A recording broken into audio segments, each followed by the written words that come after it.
And now we're at Berry Middle School.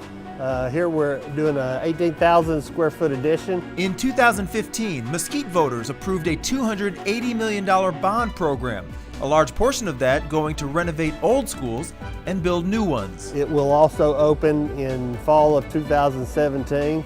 Berry Middle School is one of 8 current construction projects. This is Band Hall, of course. Don Poole is the Mesquite ISD's Executive Director of Construction Services. And it is on schedule, if not just a little bit ahead of schedule. The renovations will give Berry an additional 18,000 square feet of space and include a band hall, science lab, and 8 classrooms. Right now they're doing all the mason work.